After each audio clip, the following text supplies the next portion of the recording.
ముందు వీడియోలో రవ్వ లడ్డు చేయడం అయితే చూపించాను కదా, ప్రాసెస్ అయితే చూడలేదు. చాలామంది అయితే అడుగుతున్నారు. ఇంకా ప్రాసెస్లోకి అయితే వెళ్ళిపోదాం. ముందుగా స్టవ్ ఆన్ చేసి ప్యాన్ పెట్టి 2 స్పూన్స్ నెయ్యి వేసుకొని డ్రై ఫ్రూట్స్ని అయితే బాగా రోస్ట్ చేసుకోవాలి. తర్వాత బొంబాయి రవ్వ అంటారు కదా, సన్నటి రవ్వని అయితే తీసుకొని బాగా గోల్డెన్ కలర్ వచ్చేదాకా బాగా సిమ్లో పెట్టి ఫ్రై చేసుకోవాలి మంచిగా. ఇక్కడ రవ్వ అయితే మనం ఎంత తీసుకుంటున్నామో సేమ్ క్వాంటిటీ అయితే షుగర్ తీసుకోవాలి.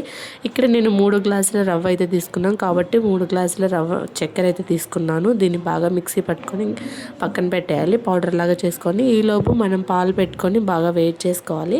కొంచెం కొంచెం పాలు వేసుకుంటూ రవ్వనైతే మనం బాగా కలుపుకోవాలి. ఎటువంటి పిండి వంటలు అదే అండి ఉంటలు లేకోకుండా పొడి పొడిలాడుతూ వచ్చేలాగా బాగా కంటిన్యూగా కలుపుతూనే ఉండాలి. తర్వాత షుగర్ పౌడర్ ఇందులోకి యాడ్ చేసేసి డ్రై ఫ్రూట్స్ని అయితే రోస్ట్ చేసి పెట్టుకున్నాము అడుగులు వేసేసి మొత్తం మిక్స్ చేసుకోవాలి. మిక్స్ చేసిన తర్వాత కొంచెం డ్రైగా అనిపిస్తే తర్వాత మళ్ళీ 2 స్పూన్స్ నెయ్యి వేసుకుంటూ కొంచెం కొంచెం పాలు వేసుకుంటూ లడ్డూలను అయితే తయారు చేసుకోవాలి. సో ఇక్కడైతే నేను కొంచెం కొంచెం పాలు అనేది యాడ్ చేసుకొని లడ్డూలను అయితే చేశాను. ఎంతో పర్ఫెక్ట్గా వచ్చింది. అండ్ నేను ఫస్ట్ టైమే చేశాను రవ్వ లడ్డు. ఎంతో టేస్టీగా ఉంది. కాకపోతే కొంచెం షుగర్ ఎక్కువైంది. అది క్వాంటిటీ కరెక్ట్గా చూసుకొని వేసుకోవాలి. అలాగే మొత్తం పిండి మొత్తం ఒకటి లడ్డూలను అయితే చేసేసుకోవాలి. ఎంతో టేస్టీగా వచ్చింది. మీరు కూడా ఫస్ట్ టైం ఎప్పుడైనా ట్రై చేస్తుంటే ఎలా వచ్చిందని కామెంట్ చేసేయండి. ఇంతవరకు ట్రై చేయకుండా ఉంటే వెంటనే అయితే ట్రై చేసేసేయండి.